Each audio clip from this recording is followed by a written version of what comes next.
Yo, what it is, YouTube? It's your boy Banco Boxing, man. Hey, appreciate you. If it's your first time on the channel, man. Make sure you hit that subscribe button, man.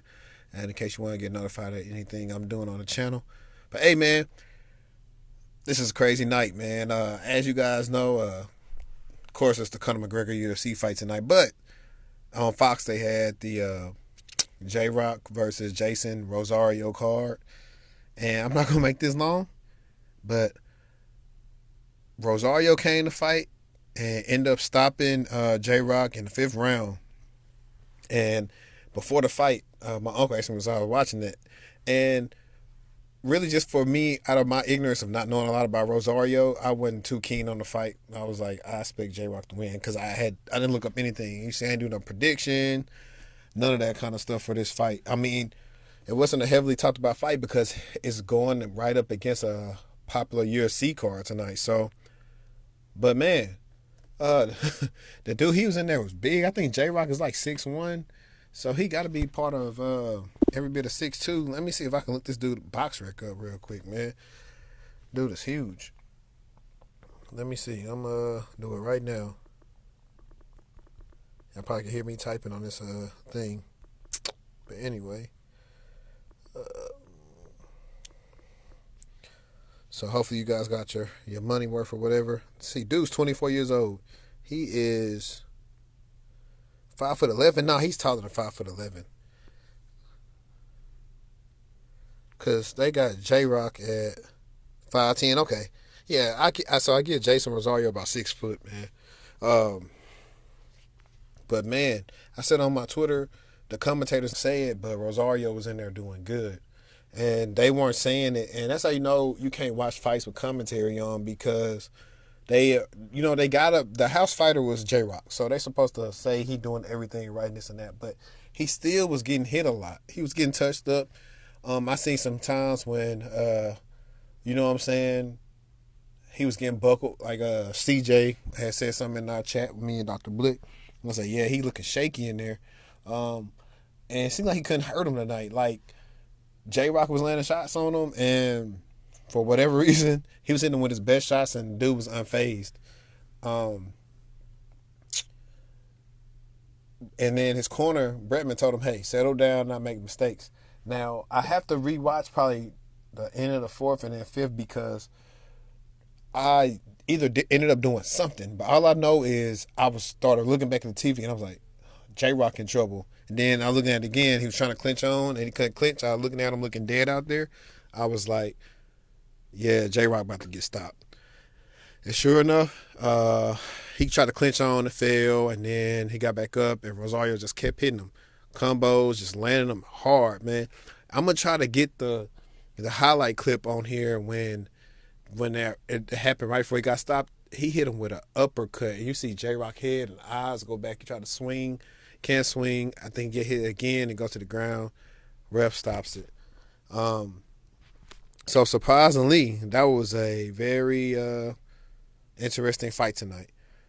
But having said all this, man, that's why marinating fights is so bad. They should have just went ahead and made, well, granted, Charlo exit. It's really sucked. I'll put it like this, man. We know that Charlo was supposed to fight Tony Harrison before December. He was supposed to fight him, 6 months before that, like the summertime or some crap like that.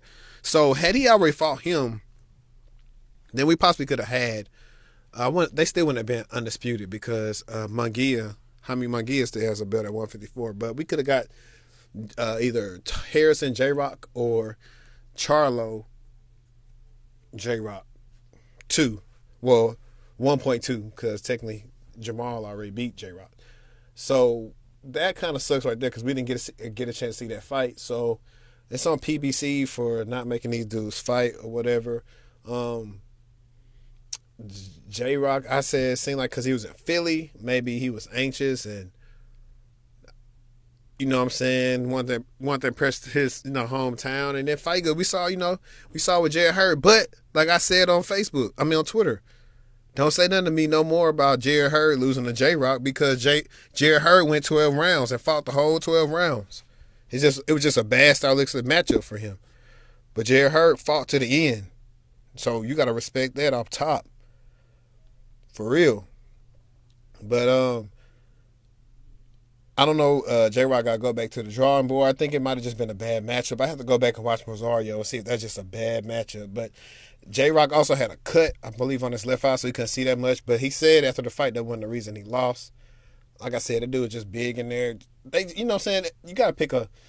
I know, I respect J-Rock because he could have fought somebody easy like Jared Hurd fighting on next Saturday. So he made sure he at least did deliver a good fight for the fans. Unfortunately, he came up on the short end of the stick. Same thing for Tony Harrison. You know, he came up on the short end of the stick. I say, let's get a J-Rock Harrison fight sometime this year. That'll be a good fight, high level boxing.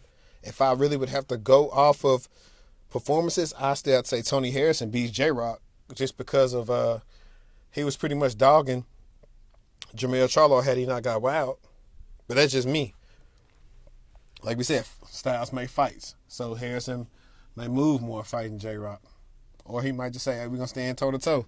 Because J-Rock don't just have knockout power like Charlo. Like, that's the thing that you have to be wary of with both them Charlos. They do have some power.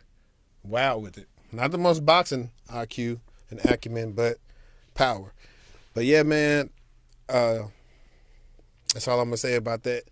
I was surprised that underguard JEISON Rosario won, so shout out to him. 24 years old, came over here, man. People wrote him off, and he got the dub. So I got to tell people, man, anything can happen in boxing. Anything can happen. So you just got to fight to the end of that bell every round, man. Hey, I appreciate you, though, for tuning in. Make sure you share this on your social media. Hate, comment, like, subscribe. Hey, it's your boy Banco Boxing, and I'm out.